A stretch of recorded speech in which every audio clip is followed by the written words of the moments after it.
What's going on, Packers fans? Aaron Negler here, joined as always by Andy Herman, the creator of Pack-A-Day podcast and a radio host, I might add. Congratulations on the new gig, Andy. That's pretty dope. Thank you. Appreciate that a ton. First day today, 105.7, The Fan in Milwaukee. Super excited to be doing it. And yeah, should be a really fun time. One down, a billion more to go. So let's get after it. I love it. And you get to, kick it off right after a big, and I mean big, Packers victory. The dominant performance from the green and gold yesterday. Give me your first blush kind of response to that game, because I think it's easy to say, well, the Packers kicked the Cardinals' ass. I mean, I think that's very apparent. What stood out to you? What did you kind of gravitate towards? What was the most striking thing about the win yesterday for the Packers? Yeah, a few different things. I think, first of all, that this felt like their most complete victory of the year. I don't think that's a surprise to anyone. It felt like this was proof of concept of what we thought this Packers team could be. I thought this was the first game where they really didn't beat themselves to any major way. A missed kick here, a couple penalties there you'd like to have back. Sure, a fluke interception that really wasn't anyone's fault, just happenstance, as Matt likes to say, the cost of doing business. But I thought they really took care of their own business. This was their first normal week of football where they didn't have some sort of distraction. They weren't international. They weren't trying to reintegrate Jordan Love or have Malik Willis as their starting core. This felt like their first normal week, and it felt like they responded in a major way. But on the field, I thought Jordan looked fantastic in this one. It looked like there was a concerted effort early to kind of take what was there, get the ball in his hands of the playmakers, not try to do too much. And then when you need to, and there's a free blitzer coming and you need to throw one up to Romeo Doubs, all right, let's put the Superman cape on. And when you need to throw a dart downfield to Christian Watson, go ahead, do it. But I thought he really took what was there early in the game. And then defensively, it really feels like Jeff Hafley is starting to get a feel for how to utilize all of these playmakers on defense. I'm very intrigued by the Keyshawn Nixon at outside corner, Javon Bullard in the slot. Evan Williams is a stud at safety already. Edgerrin Cooper Moore at linebacker. It just feels like the chemistry pieces are coming together. He's making the right formula, and it just feels like it's getting better and better week in and week out. A lot to dive into there. I want to start with Love and what you talked about as far as getting him some easy completions early, or what should have been, is kind of funny because it is something you and I talked about last week as far as needing to get him in a rhythm earlier. And I think Matt, obviously big fan of this show, took that note to heart, because you look at the first 3 or 4 throws he has outside of the kind of slot fade to Wicks that he goes downfield on. But the first kind of part of the script, so to speak, was exactly what we talked about as far as something simple, quote unquote, underneath, try the boot action, which just happened to get tipped by a linebacker. But it really felt like a concerted effort on LaFleur's part to get Love in a rhythm early. And I think you saw that pay dividends as the game went on. But none of that really matters much if he's going to be running for his life. And the Cards tried a lot of different ways to get after the quarterback. And I tell you what, the work up front from the offensive line and pass protection, and the tight ends, the running backs, the whole operation when it came to pass pro, to me, that's what really stood out in this game as far as Jordan being clean almost the entire time. When they rushed 4, he had an eternity in the pocket. That, to me, was the most encouraging thing, because it didn't matter what the Cardinals threw at them. They had answers for every single one. And I'm so glad you brought that up, because I think it's one of the lesser things that's been discussed so far on the Victory Monday stuff, but it is a huge reason why Green Bay was able to accomplish what they were able to accomplish in this game. And getting Jordan Morgan back involved at right guard, and just the pass pro all day long. And you could tell early in the game, they weren't able to get there, like you said, with 4 guys. And then as the game went on, Arizona had to start bringing more and more. The play action stuff starts working more. And Green Bay had, Arizona eating out of the palm of their hand at that point. But that's all due to Zach Tom, Elton Jenkins, Josh Myers, Jordan Morgan, Sean Ryan, Rasheed Walker going out and balling out in this game and giving Jordan all of that time, which it's so easy to go unnoticed when Jordan is back there picking apart defenses and having that time. But it starts up front, and we've been part of games where we've seen it go in the exact opposite direction, and there's pressure right away, and we're quick to blame the offensive line. This one, offensive line deserves a ton of credit. What did you think about the run game? Because it's interesting watching it live, and we had some people in the chat talk about this, and I was kind of in that camp until I went and rewatched it, which is often the case. But it felt like, man, they were really trying to get something going in their run game, especially off the kind of left tackle side. It didn't feel like they were getting a ton of production. But then you go back and you look at the game and you look at the stats and you're like, wait a second, they were really effective running the ball. They Yeah. were really productive. And that, to your point, helped open up play action and things of that nature. It wasn't like they were ripping off 12, 15-yard runs, but they stuck with it. LaFleur stuck with it. To me, that was incredibly encouraging because, again, they were kind of banging their head against the wall at times, but they never seemingly got discouraged and they kept running the ball. Yeah, you took the words right out of my mouth with the lack of the sexy plays, right? Emmanuel Wilson ripped one for 16, Josh Jacobs for 14, Bo Melton had that reverse for 16, Chris Brooks had one for 11 later. So you still got some of the, but like, we're not talking about a 20, 30, 40-yard run. And a lot of it was just the grinded out 3 to 4 yard rush, rushes at a time. And that to me was an important part where there was just times watching it live in the bowl where I'm like, oh, that's not going anywhere. And then all of a sudden you'd look up and it's like, oh, it's 2nd and 5. And it's like, oh, that's not going anywhere. Right. It's like, oh, it's 2nd and 6. And it's like, I thought, these backs, Jacobs, Wilson, Brooks, they're not small dudes. Like, these are big physical backs. They are running through tackles. They are falling forwards. And when you can get the 3 to 4 to 5 yard runs and runs that a lot of times are going to go for 1 to 2, it is such a difference maker throughout the course of the game. I thought we saw a lot of this. I thought there was a lot of just enough push again to get that yardage that was there. And then again, it was a consistent performance throughout the day. And early it set up the play action. Late they sealed it away with the run game. Then there was maybe a little bit in the middle where they couldn't get a lot going. But overall in the day, I think you still give it more than a passing grade from a rushing standpoint. I'm glad you brought up Brooks because what a performance in his first kind of extended action. It wasn't a ton of carries, but man, I thought he was impressive as far as like, we didn't obviously see any of him this summer, a late addition, but man, he was impressive for a guy that, again, kind of got thrown into the mix for the first time with some serious like work in the offense. I thought he acquitted himself really well.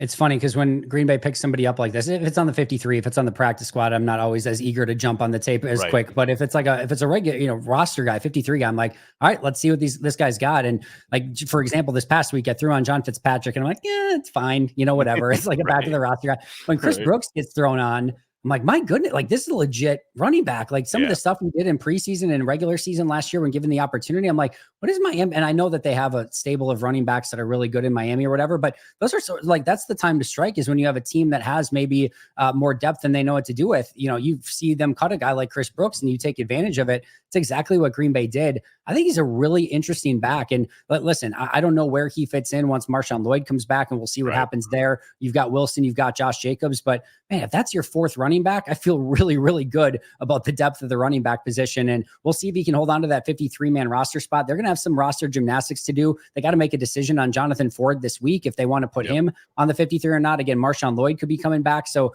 there's some churning that could potentially take place here, but I hope it has nothing to do with Chris Brooks, because I do think there's a future there.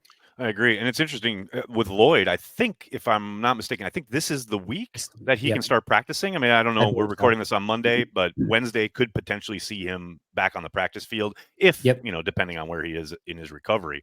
You talk about the offense, the run game, the offensive line. Got to talk about the receiver group, the way that they really, I mean, you talk about the blueprint, in my eyes, everything we heard this summer regarding, we don't need a number one wide receiver. We don't have a number one wide receiver. They're all number ones. We want to spread the ball around. You don't, as a defensive coordinator, know where to focus. You can't roll coverage to a guy. That, ladies and gentlemen, was the blueprint. I mean, as far as you don't know down in, down out, where the focus is going to be in the passing game, anyone could kill you at any time. And I think Arizona found that out throughout the afternoon. And there's a lot, and not that we need to like say there's a bunch of complaining from this receiving core. We had one Wizarro instance. We don't know the whole thing, but there's no need to complain when everyone's getting like touchdowns and opportunities in this one. You've got Bo Melton getting reverses, and clearly they gave him a couple plays in this one, I think, with the matchup with his brother and his family in town and everything like that. But you've got Reed with a touchdown. You've got Watson with a big touchdown, Dobbs with 2 touchdowns. Like, when the ball is getting spread around like that and everyone's involved in getting engaged, I realize Wicks went down with the injury, which maybe opened up some of those opportunities for other people too. But even still, when you have the ball that's moving like that and everyone's getting targets, everyone's getting fed, there's touchdowns all around, it feels really, really good. And it is so hard for a defense to target, one individual guy. And if there's one guy they're probably trying to take away, it's Jaden Reed. And Matt's doing such a phenomenal job of moving him around, putting him in the backfield, getting him handoffs, then faking handoffs to him, and then getting other guys open. Like, he is just such an unbelievable weapon. And now Matt's using you're going to like watch this guy extra close. All right, watch this. And now other people are getting involved even more. So that's what it's going to be. That's the balance I love. Speaking of getting involved in the passing game, shout out Ben Sims. Look at that, man. Ben Sims down the field, that fingertip catch. I love watching Ben Sims get involved in the passing game. Come on. And listen, I'm a big Ben Sims guy. Of course I am. Like, why wouldn't I be? That's just the most Andy thing ever. But I like Ben Sims. But I just love how Matt finds roles for all of these players. We saw Andrew Beck in this game a decent amount. And I was shocked. I was shocked he was out there as much as he was. Yeah, absolutely. Like in some really good blocking situations. We saw Heath get out there in some certain situations. Like Chris Brooks, we talked about. He just has a way of finding unique and distinct roles and figure out, oh, what do you do well? All right, let's use that. And all of these guys had a specific role in this game. They all did their job, and that just leads to a really well-rounded and well-oriented offense. And we saw a very good balance on this day. And you flip it around, you look at the defense, and it's like Rashawn Gary and Kenny Clark had read the tweets. And it wasn't specifically an insanely productive day on the stat sheet for either one, but I think the tape tells you, man, they were popping off, especially early. There's zero doubt that, the way that the Cardinals just could not get anything going early in this game. I think a big part of that was Kenny's interior pressure, and some of it was Rashawn and his relentlessness. But it's clear that maybe they didn't get the memo, but man, they came into this game with a purpose. At least it felt that way. Yeah, the energy was there, the intensity was there, the violence was there. You saw those guys getting off the ball aggressively, and I think that's the step one of what we are sort of wanting to see here is just get back to playing that aggressive brand of football, popping off the ball, starting to get into guys, and then getting off those blocks and going to make plays. And yeah, it didn't result in sacks in this one. Kenny was close to a couple really big explosive plays in the backfield of just out of his reach or whatever, but the disruptiveness was absolutely there. And there are times where, again, we can talk about the lack of sacks for Rashawn over the long period of time now. I get that. That's definitely still a story. There are also times where you can look at it and say, listen, the disruptiveness was incredible. And whether he got a sack or not is irrelevant to the story because we can see the type of impact that he's having on the game. I thought Rashawn and Kenny both had an impact on this game. And that's exactly what we're looking for. And I thought, listen, for Kyler Murray to go 7 for 14 rushing in this game, scrambling and on runs, it was more than just the defensive line. Of course, the safeties were a huge part of that, which I'm sure we'll talk about. But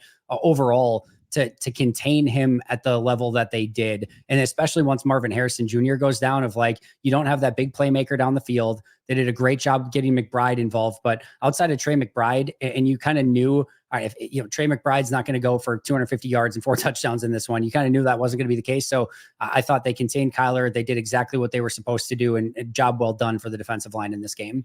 Yeah, what did you think about the decision there when it comes to the corners and the secondary in general? But I mean, they stuck with Williams at the opposite McKinney safety spot, right? And then Bullard, a lot of big nickel, a lot of down in the slot, playing that kind of role. Then Keyshawn Nixon as your other perimeter corner opposite Jair Alexander. I believe Carrington Valentine, did he log a snap? I don't think he did, so. Right? Yeah. To me, like, even Stokes got on the field for a handful of snaps, but Nixon was your key guy. And I'm not saying he was all world, certainly wasn't lights out. Every corner gets beat from time to time. But that's 2 weeks in a row where I think this is their formula. This is the look that they want to kind of present. Now, maybe it changes depending on the opponent, but it's pretty clear they trust Nixon on the perimeter. I kind of like it. And I didn't ever really expect to be saying that. I really didn't. And I kind of like the way that he's played on the outside in this defense. Now, for these 2 games, we saw a lot of zone defense these last couple of weeks. A lot of eyes on the quarterback. Yes. A lot of eyes on the quarterback. And there's no real dynamic wide receiver in either of these 2 games on the outside or the inside. There's no Justin Jeffersons. There's no Jordan Addisons. Like now Tank Dell and Stephon Diggs are coming to town this week. And I'm going to be interested to see, does that still entail Javon in the slot and Keyshawn on the outside? Are you going to have to change it up a little bit and go with something different? I love the image of Corey Ballantyne sitting there in the meeting room going, oh, sure, get me burned by Addison and Jefferson and bench me. And then the 2 weeks we're not facing any big name receivers. I'm on the bench. What? Poor No, guy. very much. Yeah, Poor he got guy. the short end of the stick on that one, no question about it. But I am very intrigued to see if there is a different game plan this week. And I think that's the beauty of Hafley is he is willing to change based on the personnel that the other team has and what he thinks is going to be the best game plan for that individual week. It's not just we're going to do this over and over again sort of defense. And I really liked the way that this defense has looked the last couple of weeks. It feels like, again, the formula is coming closer together to what they need to do to be successful. Love more Cooper, love more Williams, love more Javon Bullard. So the more they can get those guys on the field, the better that it feels. And right now, I kind of like the Keyshawn on the outside experiment so far. A lot of ball game left. Yes. Yeah, you mentioned Cooper. I think he's hovering just over 60% of the snaps in this game. A big jump from the, I think, 38 last week. Yep. Clearly, that's been something we've talked about a lot this season already, needing to get him on the field more. Clearly, that has been the plan. They are increasing that workload each and every week. But I'm telling you, man, Evan Williams, my goodness, that's 2 weeks in a row where he is playing, I mean, lights out ball. That's not like, a rookie finding his way. They've gotten him on the field, and he's responded in a big, big way. No play bigger than that one where he just shuts down Kyler Murray, who I think we've seen plenty of plays by Packers defenders in the past who would have either bit on the handoff at the mesh point trying to crash down there or recognized it, but been completely, unable to come to balance, unable to make the tackle in the open field. He does all of that. And it's like he's just instinctual with it. Yeah. I mean, that play in itself was fantastic, but just down in and down out. I love this kid and I love him in this position. And I hope this is his spot going forward. I don't know how you can take him off the field anymore. Right? Like legitimately, After these 2 games?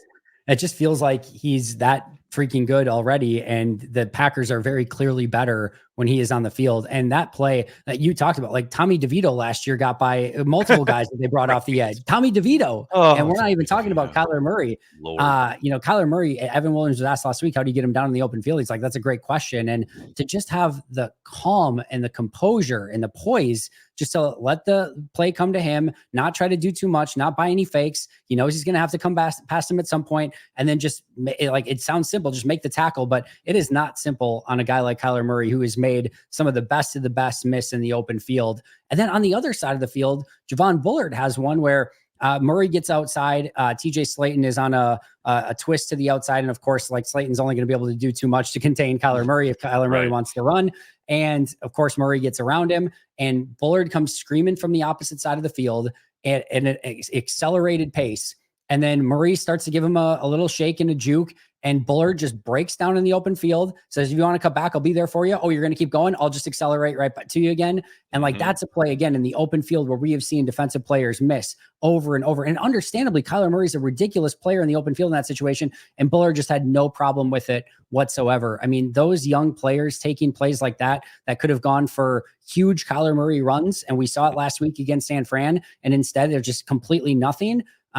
Really, really sound stuff. And again, going back to Evan, just the IQ that he plays with, again, the poise that he plays with, the angles that he takes, the recognition is insane. Punch that we saw work for Green Bay. Like it's all around really, really good stuff. And like I said, I don't know how you can keep that kid off the field moving forward. You can't, in my eyes, but who knows, man? It's the Packers. They'll overthink it somehow. I have zero confidence that we won't only see that messed up, but is Narveson going to be employed much longer, Andy? I'm just wondering because, he keeps missing kicks, and it didn't cost him today. It has cost him in the past. You got to think it's going to cost him in the future. But there he is, still the kicker for the green and gold. Yeah, as we're talking right now, I mean, he's the worst kicker in the league, statistically, and any sort of metric you want to put on it, any sort of eye test you'd like to put on it. Yep. He's number 32 out of 32. He's missed 5 kicks, should have been 6. He's missed a 30-some yarder, has missed multiple 40-some yarders, hasn't even attempted a 50-some yarder. So it's not like he's been asked to make these 50-yard kicks. And it's like, well, 3 of his misses were from 50 foot. No, he hasn't even attempted anything 50 plus. So which can you blame LaFleur? It's not like he's going to trust this kid to go out there. I understand he's doing it in practice or whatever, but in a game situation, how could you ever go, hey, go by the way, just hit this 50 plus, hit this 53-yarder. Again, it would even be something different too if like everything 45 and under was good, but it's not like that. It was everything 40 and under. It hasn't been that either. Like there's nothing you can point to and be like, yep, this is going well. Extra points, I take it back. Extra points have been perfect so far. Knock on wood. Extra points have been perfect. But other than Especially that, in extra points. That's it. other than That's that, it has been really, really rough. And I don't know, again, we've talked about it every week. There's no great options out there. I get it. I understand it, but I don't know that the option on your team is a good option either. And I think you at least got to bring some people in and look at it again, because it's not going great right now. Oh, here's the thing. Arizona's kicker in this game Ryland, yeah. they worked him out. And if, the Cardinals get their kicker back, maybe they cut him and then the Packers can pick him up. That's a possibility. Also, I love that Greg Joseph missed both of those kicks last night for the Giants, so everyone can shut the hell up about, they should have kept Joe. No. Joseph is exactly who you thought he was. He was hitting 80% in camp. He's not any better than the option we got. I'm so happy to see that. I don't revel in someone's misery, but man, people just need to understand like that. There was every reason to cut him and move on. I think there's every reason to cut Narveson and move on, but they're placing their faith there. All right. So like you mentioned earlier, big one coming up on Sunday against the Texans. We'll break that down in the Cheesehead TV Nation and Pack a Day podcast membership video. Andy, thank you so much. Always appreciate it. Good luck on your radio endeavors, and I'll talk to you soon. Hey, can't wait. Thanks so much. I appreciate it.